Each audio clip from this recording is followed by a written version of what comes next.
Greetings, Monarch Nation. This is Inside the Huddle, episode 9. Episode 9, fellas and ladies out there in the world. This is Inside the Huddle, episode 9. My name is Randy Sorry. My name is Tim McLaughlin. And we're back with another episode Inside the Huddle, once again coming to you from ODU Studios in the Web Center. Winter sports is in full swing, and that's a good thing, of course. And let's get into our weekly ODU and national sports updates for you. First, we're going to begin with ODU football team. Yeah, so although the football season is over, there are still some postseason accolades to give out, and our very own Isaiah Harper was named the Conference USA Special Teams Player of the Year this past week. And that's a huge honor of Harper from Chesapeake, Virginia. He returned 3 kickoffs for touchdowns, which led the conference, and was tied for third in the nation. He also caught a team-high 39 passes for 462 yards and had 16 carries for 59 rushing yards. What a super season. Super season. Very super for him. Yeah, expect him to be one of the focal points of the offense next year with Jeremy Cox, Jonathan Duarte, Stephen Williams. Yeah, they're gonna be a good team to come this next season. I think we talked about last week how they really got some real up and coming players that's returning this season. So even though they went like 5-7 this year, it was hard to adjust from David Washington graduating. Graduating. I mean, he's been with them for a long time. Even when he was a receiver. He was a receiver, and now when what's his guy's name? Tyler Haneke left, then he took it in his spot and went to quarterback, and he was there for a long time. So to see where he was, like I think his first year playing quarterback, and then to his last year when they went 10-3, Yeah, it was mixed. It was kind of like the same thing for Stephen Williams. Went 5-7. Here's his first year as a freshman quarterback playing quarterback for the team. Unless and then being now next year he's probably going to improve. Personally, to me, unless you're one of like the Power 5 teams like Alabama, Clemson, or whatever, you need a season to adjust with a new quarterback. Yeah, most definitely. Yeah, you're right. I mean, it's going to be. It's always like that. It's just chemistry. You just got to have the right team behind you. And, as soon as a quarterback, you just have to just go along with your quarterback, go along with your receivers, your running backs, your tight ends, this throughout your whole offense, really. So I think next year he's really going to show out this year for them next season and their whole team. Yeah, so we definitely got some potential. It was a huge positive this season that Isaiah Harper was the Special Teams Player of the Year, even though we had a losing record and was one of 5 teams in the conference who did not go to a bowl game. Yeah, that's true. So, I mean, it's going to be a lot of, like I just said, man, there's going to be a lot of promise for them next season. I mean, just good luck to those guys. I know they brought in some guys as far as recruiting is concerned, so they're going to be real good. So, now, since we probably will be our last time talking about ODU football since the season's over with, unfortunately, sorry. We're going to now talk about college football just as a whole. And, now the college football playoff has been announced. I think, did we talk about it? No. Well, last week. I don't think so. We might have talked. I don't think so. Well, we talked about the bowl games that were. Or no. We talked about the conference championships that were happening last weekend. And I told you what happened in Wisconsin. They not good. Even though the game was kind of like close. I mean, they was kind of beating them up a little bit, Ohio State. But then Ohio State came back and won the game. It was a close game, but. Like I said, I already knew Wisconsin wasn't that good. So after all the championships happened on Sunday, the bowl games were announced, and obviously the top of the top college football playoff, and it's the conference champions should be awarded a bowl bid. So like Clemson, absolutely demolishing Miami. Terrible. So I did not. I expect that. I think I had Clemson winning that game, right? If I'm not mistaken. I think both of us did. Yeah, we both did. And I was thinking it was going to be a close game because Miami is a good team too. Don't get confused. Like they're a real good team, but it seemed like the last 2 games they played, especially when they played against Pittsburgh, and that was a huge letdown against Pittsburgh. A huge letdown against Pittsburgh, and then to lose like that against Clemson so bad like that, it was just I don't because they did play in the cold weather too, and you know it's in Miami, so you play in the hot weather, you kind of don't get accustomed to that type of weather. I don't know. Maybe that's what I don't think that should be that big of a factor. No, it's not a big of a factor, but I'm just saying, like, you know, when you're in them palm beaches and you in that nice trees and the shade, you know what I mean, and when you're playing that sort of field, and then you go playing like cold weather like that, you know what I mean, it's just going to be a different, you know, atmosphere. Yeah, they clearly did not show up. Yeah, they didn't show up. They didn't show up for them, and but they also got a lot of problems, just like ODU. They have a lot of problems because at first, back in the 80s and the 90s, and even the early 2000s, when they had a dynasty. They had a dynasty when they had Sean Taylor, Ed Reed, Ray Lewis. I mean, I can go on and on with those guys, and then guys who went on to the NFL. Yeah, a lot of them went to the NFL, and they're Hall of Fame players, and to see where they at that point, like even like after that, and now this year they really playing good. I mean, next year they're gonna really be a good team to watch. Next year, because their quarterback is like sophomore. Yeah, sophomore, junior, and then I mean Miami. I mean Florida is kind of like the land of like football players. All the great football players come from Florida. It seems like there's gonna be a lot of players that's gonna just stay in their hometowns and close to home and play in the University of Miami. So they're gonna be a good team, but I didn't really expect them to lose like that against Clemson. Neither did I. That was embarrassment. Very embarrassing, but you know that's how it is in college. And but at the same time, if Miami could have made the playoff and played at Georgia, then Mark Richt would have. He used to coach or play for Georgia. Right? Yeah. So that would have been a nice little. Yeah. It would have been because I know he would have really wanted to beat them breaks off of that team because they fired him, right? He was there for like 10, 15 years, so something like that. Yeah, he was there for a long time. So I mean, for him to go, if he did make it to if he did win that possibility, he might make it to the playoffs maybe. But that did not happen, and they're gonna be playing. It might happen next year though. Yeah, maybe. I mean, and they're gonna play Wisconsin. And what's the bowl? I don't know what bowl name it is, but it's some bowl. One of the top ones below the playoffs. Facts, so. That's facts. But yeah, I mean, so Clemson won, and then what game? Is Clemson won? Oklahoma beat TCU, and then Georgia beat Auburn. Yeah, Georgia beat Auburn. That was a good. I mean, that too. I mean, it was a revenge game, even though it was a neutral site game, right? I mean, because it was a revenge game because Georgia got beat up so bad against Auburn early in the season. So, So I mean, it would have been hard for Auburn to beat them twice in 1 year. Yeah, you can't. I mean, if they did that, then I would. If they had won that game, I would have had them win the whole thing because you can't just beat like three teams. Like if you beat Georgia when they was number 1 seed, then you beat Alabama and that was number 1 seed, and then you win. You beat them and you beat Georgia again in the SEC championship game. Yeah, would have been a team to beat. So. But I mean, they had their signature wins, but they just couldn't finish it off. Yeah, that's true. So. I'm kind of shocked as to how, with all of the championships on Saturday, I'm shocked with how lopsided most of them were and how there weren't as many close games as one would expect. Right. Yeah, you're right about that. So it was. I agree with you. But now, so who's playing? So it's gonna be Clemson versus Alabama. No. Yeah, Clemson versus Alabama. And a lot of people surprised about that too. That Alabama actually made it to the playoffs because they weren't a conference. They weren't a conference championship team, but they were. I think a big point it's everyone. Alabama. You really can't take Alabama out of the playoffs. Exactly. They've made it all 4 times. All 4 times. It would have been bad. I think they were looking at. I think the committee was looking more so as like a viewership type of thing. Like who's gonna if it's the fans. Like I think they were looking more so in the fans because there's a lot of roadside fans, and to see them not make it to the playoffs, there would have been a lot of them at their heads. They probably got the whole threats. Alabama University would have been. It would have been crazy. They would have gone crazy. It would have gone crazy. So they ain't gonna put no Ohio State or Wisconsin or these because the.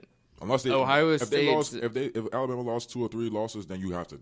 Obviously, but only one loss. Only one loss, but they did get beat bad against Auburn, and Auburn didn't make it either. So that's besides the point. That is besides the point. Yeah, I think Ohio State's big loss to Iowa was one of the. If you got beat like that bad against Iowa, it was like 55-24, and then lose to Oklahoma at your. And Iowa isn't even going to a bowl. I don't think. I don't even. Yeah, exactly. what's this guy? And they got lost. They beat. Yeah, I keep stuttering. They lost by like 30 points against Iowa. They lost by 30 points against And Iowa isn't even a football school at all. They're not. So I mean, yeah, it's surprising. It really is surprising. Yeah, I mean, although they beat Wisconsin in the championship game, it wasn't as convincing as maybe if they had beaten Wisconsin by like 30 points, it would have been different. Very different. Yeah, very different. But yeah, that's the way the college football works. It just you never expect a team to expect the unexpected. Unexpected. It was always preseason rankings are meaningless. Are very meaningless because they always have these teams go rank number top 10 and then they'll lose 3-4 games. They're out of the top 10. Like look at Florida State. Yeah. Like Florida State came into the season where they were like the top 3 team in the country. And then DeAndre Francois lost the first game.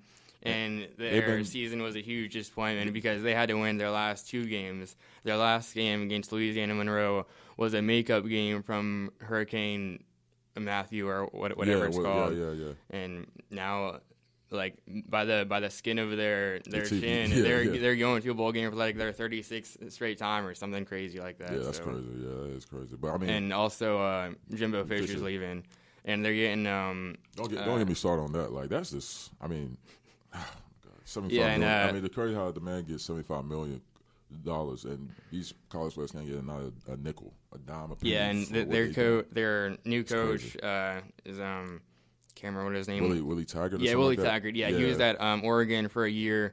That man's been on 3 teams in a year. He coached 3 teams in less than a year. You know that, right? And I thought he was at USF. He was at USF, and then he left. He went. Yeah, I'm saying like since 2016, like after the 2016 season, right? In the 2016 season, he coached at UCF, right?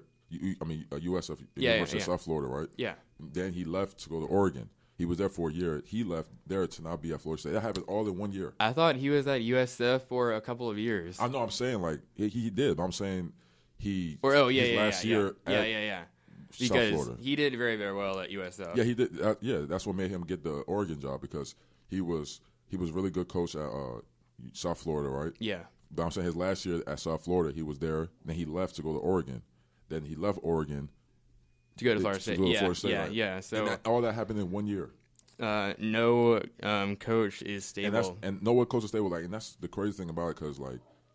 I think for a guy like him too, I think a lot of like recruiters, like a lot of players, like that's coming out of high school and want to probably play for Florida State, maybe they can't trust this guy because this guy might leave again. I'm telling you, the man might leave again because he's not. I don't think that coach is trustworthy at all because, like I said, like he would go to your it probably parents, depends he would go on to your parents' living room and tell you all these things like I'm gonna coach your son to be the best player and the best student he can be. He will try to convince their parents to bring him to the school that he's coaching for, but the man's going to leave in a year. Well, to me, it depends on the success of the team at that point in time. If he won like 10 games or something like that, and maybe like a coach, maybe like a big premier school, like let's say like Alabama, let's say like Nick Saban goes to the NFL, right? Or he goes like let's say Nick Saban goes to the NFL, maybe, like they give him a $50 million deal. Definitely depends on the coaching opportunities. Yeah, he's gonna leave there too. That's what it is. His reputation already is like a flip flopper. Like he just go team to team to team. Like you can't do that. I don't see that happening this time. I don't think so. I'm just saying. But if he does it, then that's your name. Like you're a flip flopper. That's what you is. So yeah. So you can't do that. Anyways, yeah. In the college football playoff matchups, we got number 1 Clemson against number 4 Alabama, and number 2 Oklahoma against number 3 Georgia. Yeah. So we got some predictions. Who you got for it? We're gonna do the Clemson Alabama game. Who you got this game, Tim? I got Clemson by like. You got Clemson winning? Yeah, by field goal. Wow. You don't think so? I don't know. I mean, they almost won that game last year too. In the championship game, Clemson did win the game. Yeah, I'm saying, but Alabama could have. Oh yeah, it went down to the very end. And then it was a close game. You know what I mean? And they had Deshaun Watson at quarterback. Yeah. You know who they got? What's his name? Chris Bryant. What's his name? Kelly Bryant. Kelly Bryant. Yeah, Kelly Bryant. Yeah. He's definitely had a good year. First year as a starter. Was he a junior? Yeah. Yeah, he's a junior. He's been backing up Deshaun Watson all this time, and now he's coming in and he's been playing okay, but he's not really like nobody really talking about him as. I mean, yeah, he's no superstar. Yeah, he's not. He's a superstar. No, he's not. He's not. Yeah, he's pretty much like a game manager. Like he just control the game. He just find the open man, throwing to him. You know what I mean? I don't really know nobody like that that's good on their team. I don't really know. Clemson's really like under the radar team to be number they one. They are, right? yeah. I don't really know who's like their stand. I don't know like really like their standout player. Like usually, like last year it was Deshaun Watson. They had Mike Williams, right? Yeah. They had that's pretty much it on defense. I know they got a good front seven, but I don't really know nobody like that. That's really like. Yeah, I know. I mean, there's probably a few. Well, I mean, there's obviously really good guys on their team, but I watched some of the awards last night, the college football playoff awards, but I don't think that they had anybody else like finalists. Any guys, yeah. But they got like, but the thing about them, they have a lot of what's the word I'm looking for? They have a lot of continuity. Like they have a lot of juniors and seniors on their team, so they have. They always have veteran leaders. They always got veteran leaders on the team that's been in the trenches and been in the field before. They know the outcomes of the game. So, yeah, they're going to be good. I mean, but I don't know. I mean, Alabama is still I still look at Alabama like one of those teams. Like, they always play good. So, I don't know if they're going to I get what you're saying, though, because I feel like Alabama is going to play extra hard knowing that they're number 4. They're number 4, and then, like, you know, they could. A lot of people don't even think they deserve to be in the playoffs anyway. So yeah, a lot of controversy. A lot of controversy. A lot of people think Ohio State should have won it because they have a lot of impressive wins than Alabama. Alabama really didn't really play nobody this year like that. So, I mean, it shows. I mean, they had a couple of close games, but it wasn't really the same. It wasn't the same. So I'm saying right there, it just shows you. I mean, I don't know. I really don't know. I mean. To me, it's going to be a close game that comes down to the end. Yeah. So I'll go Alabama. I'm gonna go Alabama by field goal. I'm gonna do that. That's what I'm gonna do. Now, next game we're gonna say is Oklahoma, Georgia. Oklahoma, Georgia. I got Baker Mayfield. Man, that boy nice. I got Oklahoma winning this game. There's no way that any team is losing with Baker Mayfield on the field. Exactly. That's you were completely right. He won. Well, he's the front runner for the Heisman. Yeah, we're gonna talk about that. Yeah, we're gonna talk about that later. Yeah. But he won like the college football player of the year or whatever at the awards last night, and I was watching the Paul Feinbaum show recently on ESPN2, and Paul says that there's a chance that we're still going to talk about it later. A chance that it might be the largest margin of victory in Heisman? Yeah. Oh, wow. I didn't know that. I mean, it's possible though, but. But yeah. Anyways, back to the game. Yeah. Back to the game. I got Baker Mayfield. Like that guy's one of the. He's probably the best player in this in the country. He can run, pass. He can do everything. I mean, people say his height is probably like a downside. If the man was like 6'3", the man probably, destroy. But he's destroying right makes now. Up for it.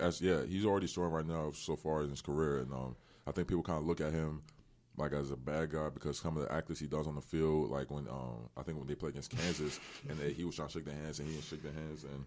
You know, he grabbed his crotch and do all this crazy stuff. Put to the sideline or saying leap you and all this stuff. Like, it shows he is a fiery guy. You know what I mean? He enjoys the competition. He enjoys the trash talking. I remember, I think in the pregame against, when they played against Baylor, I think he was working out. He was like, oh, you forgot who daddy is. I think y'all must have forgot who daddy is. Like, the guy is, like, tripping. So, yeah, I mean, he's a fiery guy, and I like the fireness in him. He is like they comparing to John Manziel, the way he act as far as on the field. But a little bit. He does whatever it takes. Yeah, but he's more. He's a better player than Johnny Manziel. But I got them winning at least by 2 something. Even though Oklahoma's defense is not good at all. I mean, really, when they play the Big 12 defense is trash. But Baker Mayfield because Big 12 is all about offense. Yeah, it's all about offense. They're pretty much every school that's over there is all about offense. And Oklahoma defense is not that good, but I have Mayfield on the field. You really can't do no wrong. So I got them at least by a touchdown or 2. Yeah, there's no way Georgia is stopping Baker Mayfield. Not at all. I mean, like their defense. Yeah, let's just go to the next topic. Yeah, we agree on that. Now we're gonna talk about the Heisman now. So Yeah, the 3 so yeah, finalists. just to start off with the Heisman, 3 finalists: Baker Mayfield, the quarterback of Alabama, or I mean Oklahoma. Then we got Lamar Jackson, Louisville. He was a winner last year. Yep, and then Bryce Love. Out of Stanford, running back. So yeah. Who you got? I got Baker Mayfield. Mayfield. Yeah, I got Mayfield too, my man. Like it's really like a no-brainer at this point. I think everybody kind of knew it already. I think he already. I'll be honest, I don't think Lamar Jackson and Bryce Love should even be at the award ceremony to begin with. If I was them, don't even be. Just wear your school gear and just stand in the chairs and just chill for a little bit, because there's no point in be getting suited and booted like that for a situation like this when you know you're not going to win. I mean, Lamar Jackson won last year. He deserved it last year to win it. And I think although he had better like stats or whatever this year than last year. Yeah, he ran over 1,000 yards this year. Lamar Jackson. So he's obviously a good quarterback. I mean, Louisville has had like okay-ish season the last 2 years, but they would have had to have taken the next step if Lamar Jackson wanted to like repeat or. Yeah, he would have had a good chance. If they were like an undefeated team, or like they were in the playoffs or something like that, or top 10, at least top 10. But I think really, they didn't really. They had how many losses? Like 3 or 4, maybe. I think so. They really haven't had a good year like they did last year. So I mean, even though they are ranked him to go into the bowl game. So, but Lamar Jackson, he's had a great year. Like I said, I think he threw the ball over 3,000 yards. He ran at 1,000 yards too at that. So it shows he a dual threat. He can run and pass. So he's gonna do good in the what's it called? NFL too. I think I was looking at on the Bleacher Report. I always look at Bleacher Report during like the season and see the draft, when they mock drafts and everything like that. They got him going first round. First round? Yeah, a lot of people, like I hear Tom McShay and Mel Kiper, they think he should be a wide receiver coming into the draft. But really? Yeah, a lot of people. Those two guys, those guys always like look at them and see what they think as far as like who's the best player and coming out. They really have Lamar Jackson. They said he should turn to a receiver because the man is a fast, quick guy. They might think he should be like. Who are they comparing him to? I don't know. I mean, Terrell Pryor or something like that maybe? Because, I mean, Terrell Pryor, he's the only guy that, even though he's not good for the Redskins, he's, less than that. Well, he's past his prime. Yeah, whatever. But I'm saying, like, he went to a quarterback. He started off as a quarterback. He had then went to receiver. He had some success last year with the Browns. Real athletic guy. He definitely didn't have it with the Redskins, but he didn't have it with the Redskins. But he can play the receiver position now. And the same thing could be said for Lamar Jackson. But I think Lamar Jackson can really play the quarterback position and do that. I think people just look at it because his frame. Like, he's 6'3", but he's like 195 or 200 pounds. Like, he's not a big, bulky guy at his position. So, but at the same time, with his speed and athleticism, it's hard to, because he can juke you out. He can do that. But I'm saying, I think it's more so like they're looking like RG3, because RG3 was the same. Like, RG3 was like 6'2", but he wasn't stout, big. You know what I mean? Yeah, but RG3 had injuries in the NFL. In the NFL, and that could also result for Lamar Jackson as well once he gets in the NFL and he plays quarterback. Because if he's not in a good O line where he can stand in the pocket and look to see who's open, then he can do that. Then he can be successful. But if he's playing with like the Giants or something like that, his head's gonna get knocked off. So he's gonna be running around in circles trying to get out the defensive.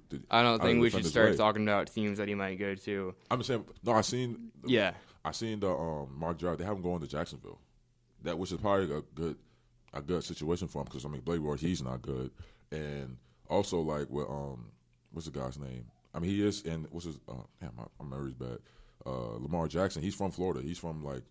Oh, he is? Yeah, he's from Florida. Yeah, he's from, I think. Well, I mean, like, you know Kodak Black, right? You know the rapper Kodak Black. Yeah. Yeah, he's from like the same neighborhood. Like, oh, really? Yeah, they're from like the same neighborhood. So. Well, I thought Jacksonville was like 5-7 or. What, 5-7? Well, I mean, they're not one of the worst teams. Who? Jacksonville. No, but they're having like. No, but they got them going like late first round. First round. Yeah, oh, okay. Yeah, okay. Yeah, I thought you were saying higher up. No. They have like, I think like the 22nd, 23rd pick in the draft in the first round. Yeah. Really, like the only 3 quarterbacks that's pretty much going to be in that top 10 picks is probably Josh Rosen, Sam Darnold, and Josh Allen from Wyoming. Yeah, he's like Josh Allen. There's a quarterback named Josh Allen or something. Really? Yeah, like some Allen. Like he's from Wyoming. He's really good. Oh, okay. Yeah. So yeah, personally, I think that Lamar Jackson should have gone onto the NFL after last year. Maybe. I don't think he was eligible. That's why. I think he was a sophomore. You're supposed to be there 3 years, right? What? You're supposed to be three. You're supposed to be in the college 3 years to be eligible to be in the draft. Oh. Yes. Okay. Yeah. So that's yeah. Well, I think like he had a great year last year. He kind of fell off at the end. Yeah, he did fall off at the end especially towards the last 2 weeks of the season. But I feel like last year, if he was eligible, he would have been a higher draft pick just because he came out of nowhere almost and then had a tremendous year. I don't know. I mean, I don't know because for some reason it seems like quarterbacks like that they don't really look at him as a quarterback, like a guy that can throw the ball, be elusive like that, and then also can throw the ball and be running around like that. Because I think people when they see something like that, they think automatically, oh, we should just put him on wide receiver. I think it's just more so if his frame was like if he was like 6'5", 250 or something like that, yeah. Because like that same thing can happen with Cam Newton. Yeah, Cam Newton his only year with Auburn, they went to the championship. They was undefeated. Then he was the number one pick in the draft. But the reason why he was doing the same thing that Lamar Jackson was doing. Like he was throwing the ball and he was running as well. Yeah. But I think it was because his frame. He was 6'4", like Cam Newton right now. He's 6'5". He's a big guy. He's a big guy. Like he can take hits. This guy Lamar Jackson 6'2", 6'3", 190. Not as big. He's not that big. So I think people look at him and think, oh, if he gets sacked, this guy's going to get back up and he can he's not going to feel it. You know what I mean? So yeah, that's what they think. But I think. But Lamar Jackson's gonna be good. But I mean, keep going back to the Heisman. Like we both said, we got Baker by a landslide. Bryce Love, you good? You all right? He's a good player, but I think he's just in the Chris McCaffrey system. I think anybody that plays in that system is just gonna be good. Exactly, because Stanford is gonna have good running backs. It showed like McCaffrey. He did good, and then what happened? Then Bryce Love came his first year, and then just went and dominated. And I think people don't look at him as just like a good running back anyway because he's always injured. He's been injured a lot this year too. So yeah, yet he still somehow made it to the. Yeah, he still made it. Yeah, so it shows. But yeah, he's gonna be. I think that all three are gonna be good professional players in the league when they play professional. But like I said, as far as the Heisman, we got Baker Mayfield by a landslide. So I think we're done with that with football now. For men's basketball for ODU, we're sad to say that our men's basketball fell to the arch rival VCU last Saturday by the score of 82 to 75. I mean, I watched that game. I ain't watched it, but I seen little highlights of it, and I remember I seen we were up about 11 with 4 minutes left. We were up by 11 with 13:45 left in the second half, and then that was the game. Literally, oh my God! We could not score. If our life was on the line, we could not score. If it was a good shot, a bad shot, or they were just defending us, it was unfortunate. Very unfortunate, but I mean, it's part of the game. Those things happen, but it seemed like every year it's kind of like that. The same thing happened last season. They were up by 15, 20 points, and it's the same result really. They just couldn't do it. So you can't win them all. Although it would be cool if we could get revenge on them. Yeah, that's true. One of these days. Yep. So you're right, but now yeah, we got some. We rebounded in a big way against Richmond. Sure. We after a slow first half, we started the second half on a 20-0 run to go up 51-33. 15 minutes left in the second half before Richmond's first points, and it was also our second largest margin of victory over the Spiders in the series that's back to 1978. And yeah, I mean, we just turned up the defensive pressure. I gave them little opportunities. Yeah, little opportunities. Yeah, I mean, like I said, it was a close. That game, the first half, they didn't really play good. ODU, as far as I'm concerned, and then they were hesitant. Yeah, they were very hesitant, and then that's the second half. They really just turned it up a notch and went crazy. I think Trey Porter, he had a ton of blocks that game. Yeah, career high 6 blocks. 6 blocks. I mean, he should be getting a lot of blocks with his frame. He's only 6'10", 6'11". Yeah, there's this guy number 33 on Richmond, Grant Golden. He was their big man, I guess. Oh, okay. And some these frat boys and people in the student section were saying like they were just doing this thing like when Richmond had the ball, duck, duck, duck, and then whenever he had the ball, saying goose, just to throw him off. But that's crazy. Yeah, it was pretty cool. We had like 5 guys, double figures. BJ Stith had 21 points. Yeah, 10 rebounds, right? What? And like 10 rebounds. Yeah. Yeah, he had double. Mod Caver had a double with like 10 assists. Yeah. So, yeah, and we shot 60% in the second half, and dominated on the boards, second chance points, bench points, and all that. And yeah, our 48 second half points were also a career season high for the Monarchs. So. Yeah. I mean, it's like I said, they had a really good year. I mean, a really good game this past weekend. Now, I feel bad for Richmond though, just because they graduated. Like they're 2 stars. Like stepson of worker for ODU, Nancy Lieberman. Her T.J. Klein, and then some other like really good senior. And now they're like relying on freshmen, freshman sophomores. So I mean, they're not gonna be a good team, probably not.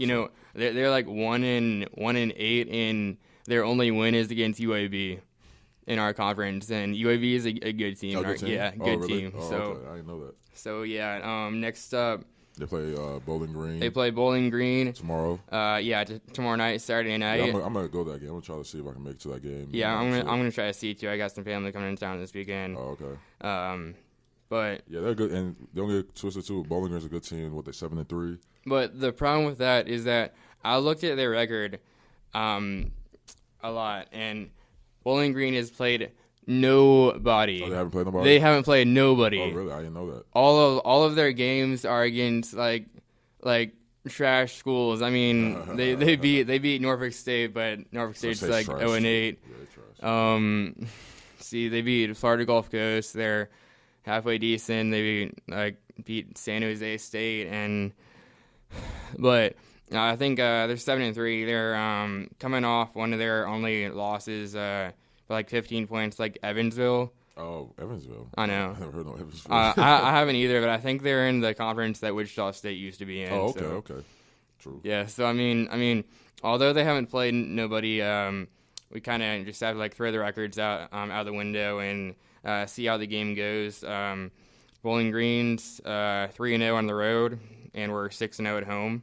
So something's got to give, and time to wait and find out. And also, it's our first ever meeting against them. So yeah. Yeah, man, that's right. So, so now we're going to talk about some more college basketball news. I think if everybody that listens to us, they know about the LeVar Ball situation, and he withdrew his son, LeAngelo Ball, out of UCLA. Me personally, I think that was a bad move. I think it just showed. I think even though I like LeVar Ball and the way he treats his sons, you could tell like he really wants the best for them. He wants the best for him, and I think him doing that pretty much shows that when things don't go your way, just quit. I think that's what his stance was like. It definitely should not be like that, because he should have at least waited to see how this season played out.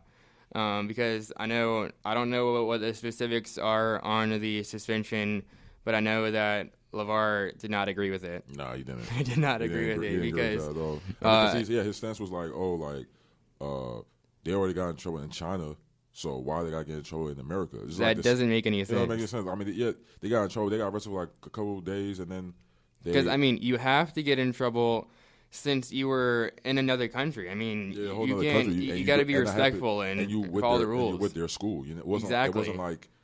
It wasn't just with your friends. It wasn't your friends. You just went out to China for a vacation. Yeah, vacation. You was with your school, birthday or something. Yeah, you was with your school, and you doing that. It shows a bad look on them as a bad look on you as an individual and your school. So as a whole, so that right there, you also got to get disciplined. But I think they were going to get suspended. I think till like January, like half the season.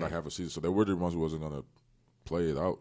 I think the LeAngelo and the 3 guys were like freshmen. Yeah, they're all anyway, freshmen. So they're all freshmen, but LeAngelo wasn't even going to start anyway for them this year. So maybe he wasn't really years. good that much playing time. So I think that right, and he was going to be one and done. So I think he was kind of like, you know what, forget it. I'm just going to just And that's what his dad was pretty much like, you know what, just quit the team. Find something else. Find something else to do. So now I think they're trying to find other options. I think even his last son, LaMelo, he was going to play at UCLA, but now not going to happen anymore. That's not happening anymore either. Now, both of their sons, LeVar's sons, LiAngelo and LaMelo, signed with an agent who was also Lonzo Ball's agent, and they're going to play overseas.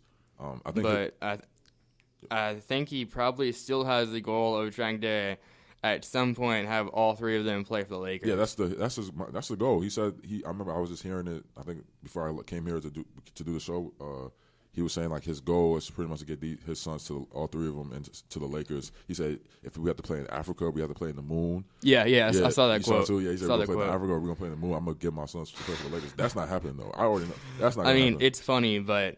It's not realistic. It's not going to happen anytime soon, if it happens at all. It's not happening. Like you definitely have to pull some strings if you want all three of your sons on the same NBA team. That's not happening. That's not. I don't think it's breaking the rules. Like whoever, if Magic Johnson or Rob Pelinka, those guys, if they're still going to be in the Lakers front office, I think as far as they're not going to let all that happen. Like what are you going to do? Like you trying to tell me if he goes to, like, let's say LaMelo gets drafted to the Miami or like Milwaukee or some other team. What you gonna do? Not let him complain? Play there? You not gonna get mad? I know. Come on. You gotta live with it. Man, get an opportunity to play basketball. Man, get an opportunity to get paid to play basketball. The game that obviously they love to play. You can't do whatever it takes to to have all of them on the Lakers. It seems like he's controlling his kid's life. I just feel like you're a dad. You're supposed to show. I mean, you have to let them have freedom to do anything. Because at the end of the day, when you play whatever team you get drafted on. Yeah, because at the end of the day, your reputation affects your kid's reputation. You can't be babysitting your kids forever. They're grown and they have to do their own things on their own. Exactly, they're in college once we're in college. I think for once they should really have their own decision on things. I feel like personally, they should just tell their dad to back off a little bit. I mean, that's what I'm saying. After high school, it should be like that. Yeah, after high school, they should be like that. Just let him do his thing. And you just stay out of the spotlight. Let your kids be kids, be grown ups for a day or two. Because now it looks like you're just controlling everything that's going on in their lives, which is fine in a sense because, like I said, you're their parent. You're trying to look out for their best interest, but at the same time, you gotta let them fall down. You gotta take a break. You gotta let them fall down. Let them do what they want. Sometimes you gotta let them fall down and get up. They got to make their own mistakes because if they become children, when they have children.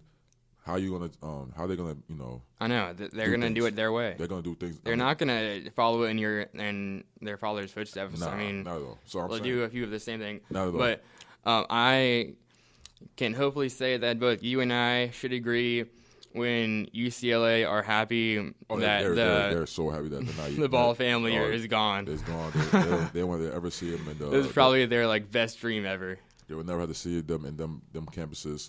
Ever again. So, don't have to deal with LeVar Ball. Unless like Lonzo or LaMelo, LiAngelo have workers kids, or something. Yeah, or have kids, and then their sons or daughters. Not anytime soon. Maybe get recruited over there, but I don't think that's gonna happen. But we're gonna see how that plans out throughout the whole definitely season. Never ending. Never ending thing. So, yep, you ain't lying about that. Now, on to the ODU women's basketball. Yep. Unfortunately, after beating Coppin State last Thursday for the Lady Monarchs' first victory of the season, they fell in tough games against VCU and Cincinnati. And although it might take a while, I'm hoping that things will turn around at some point this year. Hopefully, get a few conference wins. They get wins because last week they did have a win, but since we did our last show, they haven't won a game yet, right? So far. No, they did. They did? Yeah. Oh wow. No, I'm saying. They had one last week. Don't have one this year, right? Yeah, one. Yeah, but I'm saying last week I think when we did the show, it was until our show. Okay. Yeah. You're right. But good luck to the Lady Monarchs. They're gonna. Yeah, it's definitely gonna be a tough season. They're just growing pains, and they're gonna turn it around sooner or later. It's gonna take some time with new coach and it was gonna take some new time players and all that. Yep. Now on to the wrestling. Hey, Monarch wrestling fans, come on out to see Steve Martin's Monarchs. He's been the coach for 14 years and has been a part of the legendary Monarch wrestling family. And he'll coach and have had tremendous success around this area. And Great Bridge, I've heard, and ODU and all of that. So, yeah, unfortunately, our Wrestling Monarchs had a tough outing last Sunday when they opened conference play as they fell to number 4 nationally ranked Missouri Tigers at the University of Missouri, but hope to bounce back at home against Northern Illinois on December the 19th. They still have a long season ahead of themselves. They play UVA at some point this season, local school, and other duels and matchups and all of that. So come on out and see some action out of the TED by some tough dudes and all of that, because they can compete with anybody. Yeah, they compete with anybody. So good luck to those guys in OU wrestling. So now to the national level, we're gonna tell you what's going on in professional sports. And the first we're gonna do is NFL. Our prayers and thoughts go out to Ryan Shazier. Is a really suffering injury that he had. I think happened something with his spinal against the when they played against the Bengals this past Monday. It was tough. Yeah, very tough. I mean, it's crazy. Like, he got hit in his head, and then he laid there, and then he was holding his back, and man, it looked like he couldn't feel his legs. He immediately called. Yeah, like he couldn't feel him. I know. He started getting, I guess, getting numb and stuff. everything, stuff like that. So yeah, I think they're saying he's gonna have surgery. back stabilization surgery. Yeah, he's gonna be out for like a couple months. So, and I was also saying there's a possibility he might not even play football again. So hopefully, God willing, like he comes back next season and he shows that he's the bounces back with a great recovery. Great recovery, because he is one of like the top linebackers in the league. I mean, he's really a fast linebacker. He's really athletic for his size. So does whatever it takes. So yeah, good luck to him, and hopefully he has a speedy recovery. And we're gonna do some results from the Seahawks and Eagles game. And preview games for this week as well. This week as well. And first we're gonna do the Seahawks Eagles game that happened this past Sunday. I think what I say. Everybody, I told you they was not going to win. The Eagles wasn't going to win this game. It was a trap game. I guess trap game. What happened? I mean, the thing is, like with Seahawks, the Seahawks is a good team. I mean, they obviously Lindsey Boom is not coming. Well, booming the Seahawks no more. are a good team, but they're great at home. Yeah, they're great at home. When we play in that type of field. In that fan base. When them 12s come out in that stadium, is always it's rocking. It's rocking. You really can't hear what's going on when you're the opposing team. Especially those timeouts and when you're trying to call the plays and everything. Yeah, so I mean, pretty much what happened. Eagles got they bus spanked for a second. I don't know if they're the best team in the NFC anymore. Yeah, I mean, it looks like it's at this point looking like the Vikings, but yeah. Still got time to tell. But I mean, now what happened? They really haven't played nobody this year. I think we've said throughout this show. The Eagles have had an easy schedule. Yeah, an easy schedule, and then they played what happened when they played against the only 2 losses they played against was against teams that was really top is really good. They lost when they played the Chiefs when the Chiefs was good. Not the Chiefs now. That was at the beginning. But when the Chiefs at the beginning. Now 5-6, I think. They're 6-6 now. They've lost 5-6. Yeah, lost their five of the last 6 games. They were 6-1 at one point. Now they're 6-6. No, they were 5-1 at one point. Now they're 6-6. Yeah. And I mean, it's just they definitely have to make some changes. They make some changes, but yeah. So going back to the game, Seahawks beat them bad. Carson Wentz threw a couple picks. He got sacked a lot. Definitely did not have his best. He really game. couldn't stay in the pocket for too long because he was getting he was getting sacked everywhere. I mean, oh yeah. But he also was throwing a couple of impressive throws as well. So during the game, but he had his bright spots and his not so bright spots. Yeah, that's true. But I mean, Russell Wilson played like outstanding as well. He's pretty played much like MVP. He played MVP type of player. So yeah, we can talk about that now. Vikings-Falcons game. It was a close game. I think it was like 14-9. But I mean, the Vikings defense is just tremendous. Like you really cannot stop them at all. It's just like. They're good in all phases as far as on the defensive end with Everson Griffin and I think Sharif Floyd. Yeah, and those linebackers. Linval Joseph, the linebackers, Anthony Barr on the cornerback position with Xavier Rhodes, safety with Harrison Smith. I mean, they really got like all pro players on like all different. And then sides. Let's obviously not forget Case Keenum. Case Keenum's playing like he's a having really a year for the ages. He's playing like a starting quarterback in the league. I mean, it's not this Case Keenum we've seen last year with the Rams. He's pretty much playing like the Case Keenum that was in the University of Houston when he was throwing touchdowns having crazy stats. Like he's pretty much being a good quarterback for him. It's really like showing like wow, should they keep him throughout the season or like they should go back to Teddy Bridgewater. So yeah, I mean it shows they're gonna be a really good team. So now another game is the Falcons and Saints game that happened this past Thursday night. Last night. I mean I watched the game a little bit. With I watched it too. I watched the end of it, and that was a good game. Although neither quarterback were at their best. Yeah, I mean, how many picks? Remember, I had like 3 picks. 3 picks. Yeah, 3 picks. Yet they still won. They still won the game. I mean, I don't know. They did have a lot of. The refs did kind of help them out a little bit though. The Saints was getting a little bit, but what costed the Saints was when Kamara got hurt. Really. Well, yeah, but when Sean Payton ran halfway onto the field to argue call a timeout or something. It was either a timeout or he got mad. I think it was another. It was something. It was like a play that it was a play that happened previously and he got really upset. He like pretty much because ran at the that field would have been a third down. Yeah, and then that gave them a first down. They gave the first down. So I mean that, and in addition to Drew Brees' pick at the end, they were marching at the touchdown. They were pretty much in the red zone, and then he. I mean, it wasn't a bad throw. It was a bad throw. I mean, yeah, because I mean, to you it might be, but to me, I feel like personally it was a bad throw because I mean the man was like double covered. Yeah, that's what I'm saying. Yeah. It was double covered, and I think he was just trying to like do it. He was trying to force it. He was trying to force it, but instead of like just trying to find at least whoever is open. You can't find wide open on the sides or somewhere else in the corner. You can't find it, then throw the ball away. He just forced it to the middle of the end zone, and that guy literally just jumped up in front. I would have like understand if it was like a 4th down play. If it was a 4th down play, then you have to Hail Mary, do whatever it takes. Do whatever it takes, but then it's like first, second down, third down, then don't do it. You don't have to do that. You know me personally, you don't really have to. But yeah, I mean both teams are very good. And but I think Alvin Kamara getting hurt really messed it up because it pretty much was all Matt. What's it called? Mark Ingram that had to run the ball because I think Mark Ingram he's already hurt as it is. I think he's kind of injured a little bit. Not 100%. I think he's not 100%. His ankle was hurting him a little bit, and usually they're the top 2 running backs on the team. Like they share the carries. So same with the Falcons. Coleman or the starting running back for the Falcons. Tevin Coleman. Yeah, he got hurt like in the third quarter. And then Freeman came in and didn't do too well. But it didn't really matter because they had won regardless. Yeah, they won the game. So I mean, you gotta give credit to them. I mean, neither of those teams played their best at all. It was kind of a mediocre game. Just kind of like defenses, I guess, mistakes and stuff, but.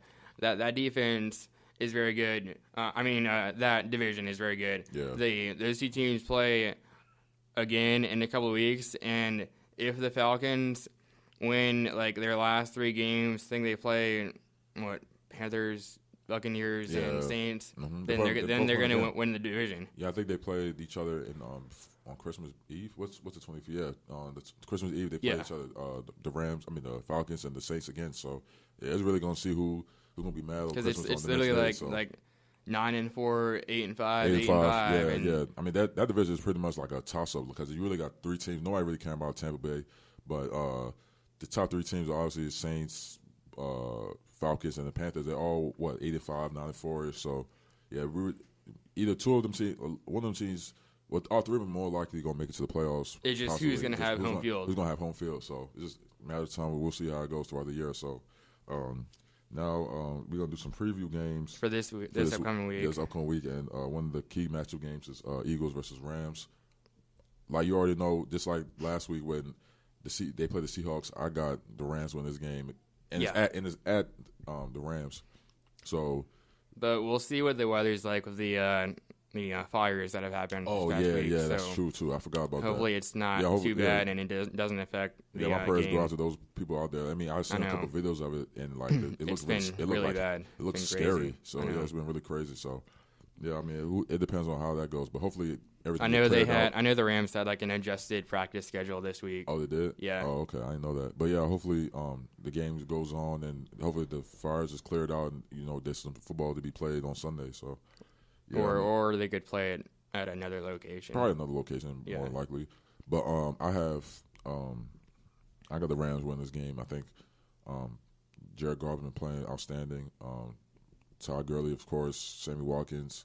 Defensively, I mean, their run defense is not that good, not that great. But as far as when it comes to like their front 7, they're really good. But I really got them winning this game. I got 24-14. That's my score. What you got? I also have the Rams winning this game. They are having a very good year. They're hoping to go to the playoffs for the first time since 2003. And they also got like this their first winning record in like 2000, like in like 2002, I think. Yeah.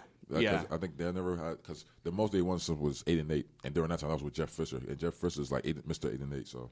And also this game is a matchup of the, I believe, the top two picks from last year's draft. Yeah. Yeah, Carson Wentz and Jared Goff from 2016, I believe, right? Yeah. So I got the Rams winning this game. Their offense is too good. Really good. They're too good. Sean McVay is showing different type of off plays throughout the year. Trick plays, a lot of good schemes and all that. So, I mean, just doing whatever it takes to throw the other team off. Yeah, man. Yeah, I mean, the Eagles are having a good year, but the momentum, Rams. The last few weeks have been playing amazing. The Eagles, after that game last week, did not play so well. We'll see how they bounce back. Yep. But, I mean, I'm saying 31-17. 31-17? Yeah. Okay. That's all. I can see that happen, too. And now next game is Vikings versus the Panthers. I got Vikings win this game. I mean, like I said, the Vikings we talked about it just now. Like, the Vikings are really, really good. They just going crazy. We already pretty much talked about it. I mean, it is at Panthers, so arguably the Vikings could be the top team in the NFC. They pretty much are the top. I mean, it's really them and the Eagles, really. But I'm saying, after the Eagles lost. Now they kind of went over the top now as far as one of the best teams. But I think a lot of people don't really look at the Vikings as a true Super Bowl team. I think it's because of the quarterbackers. I think it's just because it's Case Keenum. I think they just feel like, they don't really have a quarterback. They don't have a true Tom Brady, Aaron Rodgers. Yeah, Aaron Rodgers, they don't got one of them top 5 quarterbacks in the league. But, I mean, at the same time, you don't have to. You don't have to. Exactly. If you have a good offense, defense, and special teams, then you can do whatever it takes. You can win games. Exactly. But I just feel like I'm just talking as far as what like the analysts on like ESPN and Fox Sports, one of those guys, those people over there. Like, I don't think they look at them and say, oh, they're going to be one of them Super Bowl teams. Because they play their Super Bowl is in Minnesota, too. So that's what I'm saying. So they were saying that they could host all the way up to the Super Bowl. They could be the first team in NFL history to be the team to host the Super Bowl. It's unheard of. It's never happened in the whole NFL time. So if that happens, they're going to win. Oh yeah, of course. I mean, of course. Yeah, so but I don't know.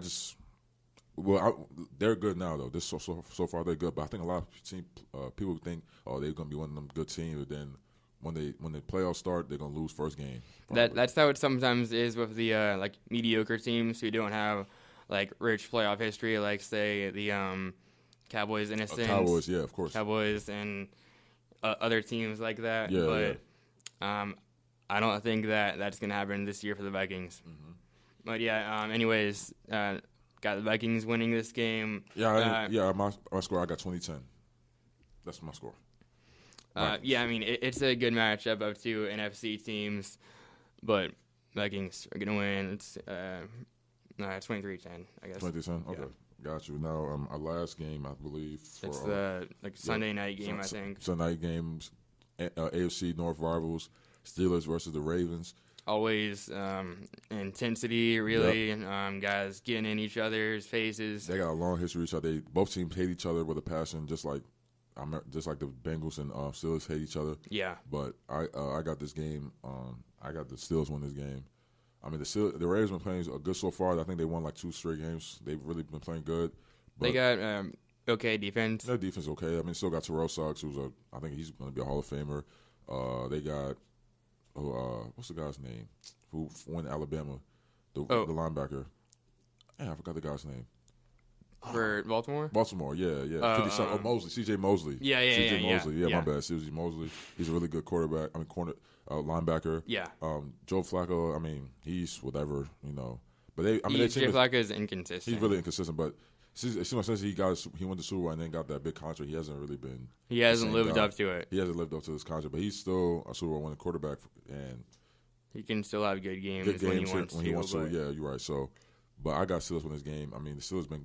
I mean, it's going to be kind of hard since we talk about Shazier. He's out, but they're gonna, hopefully they play for him. They're definitely going to play for him. But I think.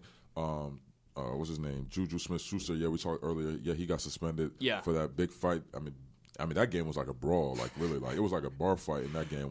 The way both teams were going at it last Monday night. It was intense. Those teams a lot of hits, really don't like each other. A lot of people being in stretchers. I mean, not stretchers. A lot of people being in like getting carted off the field and things like that.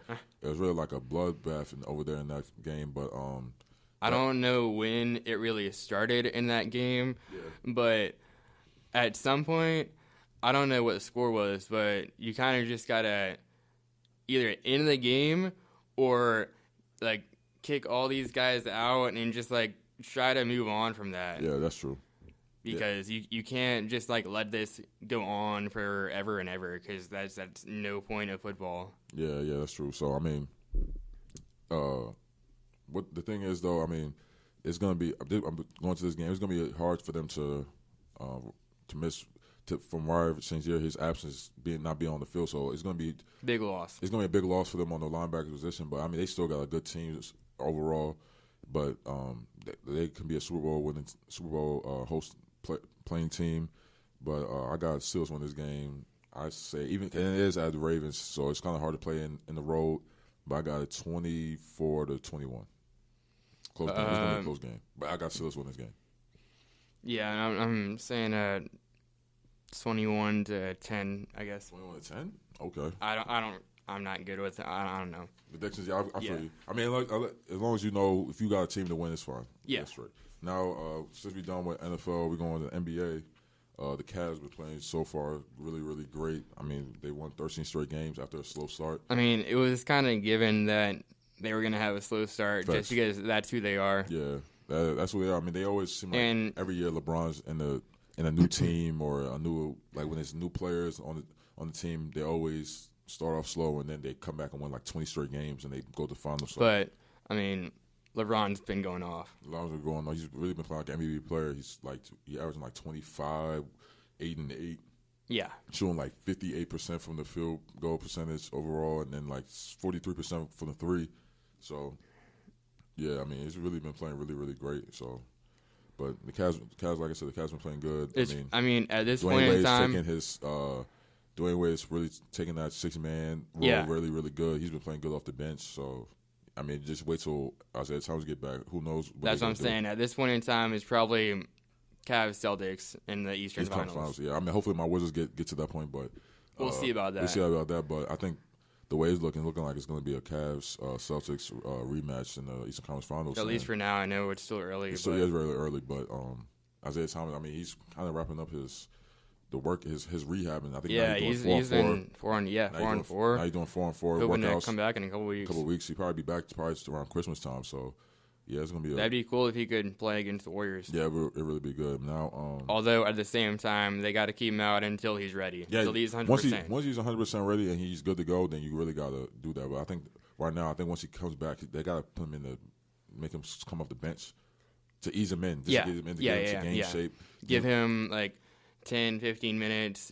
Or I mean, like 10, maybe 10, 15 to 20. Yeah, 20 minutes. Limit his minutes to begin with.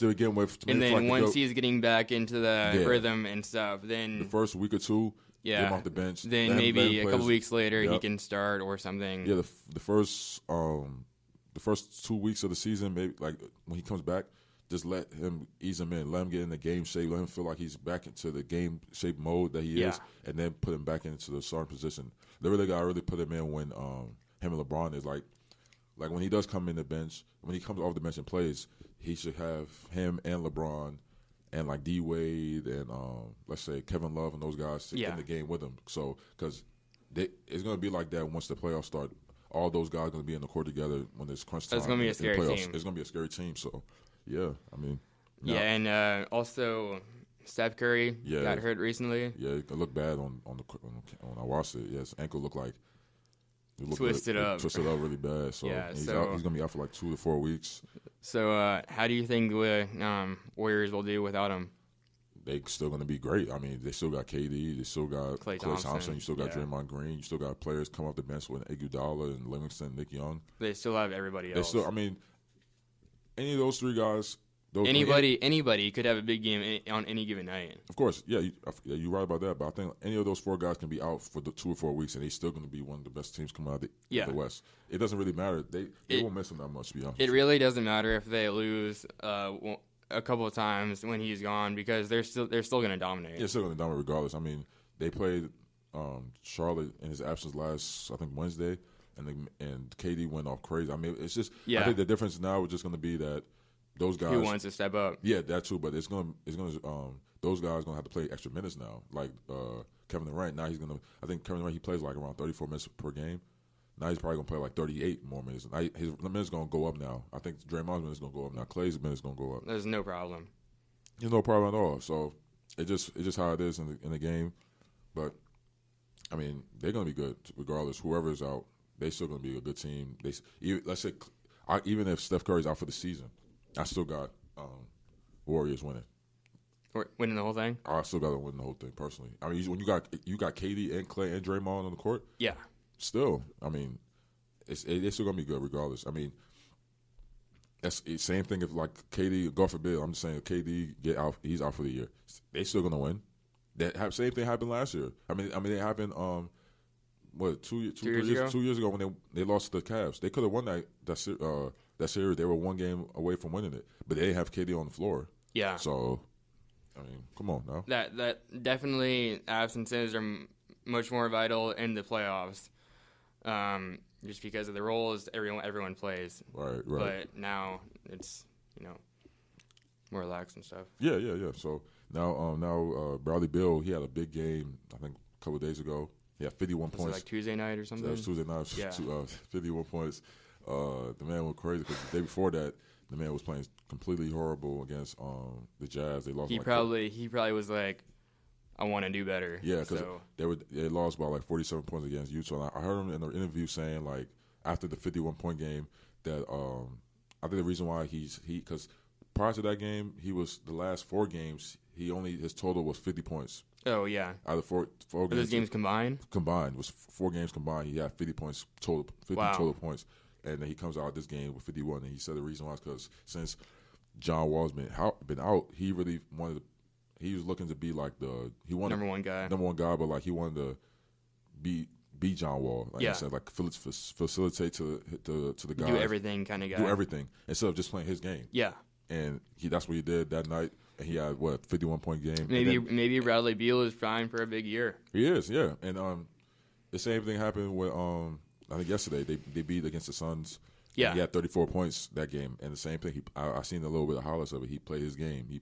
He got the ball, dropped to the basket, made a layup, got open shot, jumped some shot instead of just like dribbling the ball, looking for the open man, passing it. Like that's not his game. He's not a point guard. He's a shooting guard for a reason. Doing the tough shots. Yeah, that's what he did. So it's showing now. Like Bradley Beal is really just showing that he's maybe he'll be the leader for quite some time. Quite some time until John Wall comes back, and hopefully those guys can get some wins going and get their confidence up, and then maybe we'll see. Maybe a run in the playoffs. Maybe make a run in the playoffs, and hopefully they will be playing against Cavs in the West Coast. Cavs or Celtics run for their money. Yep, run for the money. Yeah, and speaking of Celtics, go. Yeah, speaking of Celtics, the Celtics are on a 4-game winning streak, and now their record stands at amazingly 22-4. Yeah, is 3 games better than what?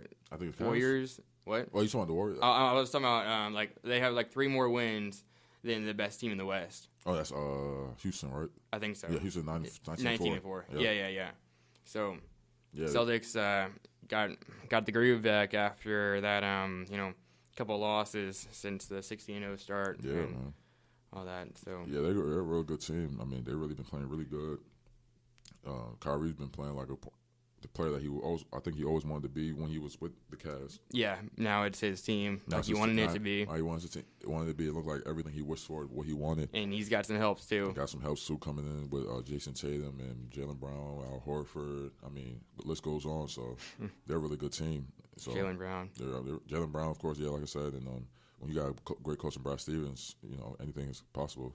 So, yeah, I think so far, we already talked about Isaiah Thomas making progress and all that. So, I think so far so good, right? Yeah, I think that's it. Yeah, I think thanks everybody. For listening. Everybody listening. One more thing to everybody out there. Shout out all my family back home. Everybody. My parents they listen to the show, and I think when I was talking about faith without works is dead and everything, and saying to the youth that if you want to go hard for something, you really if you got to really work for it. Don't just pray about it. Just go out and be about it. Go get what you want. Get what you want. And my parents heard it, and they were really proud of me for saying it. So I thank you to my parents for listening to the show. I won't let you guys down. I'm always here just trying to do well, trying to make y'all proud and everything. So what y'all tell me, I try to instill in my life and everybody out there that's listening. So and also, some friends of mine in the band wanted me to give them a shout out to the guys in the tuba section. Tuba section. Okay. Yeah, tuba section. That's dope. Okay.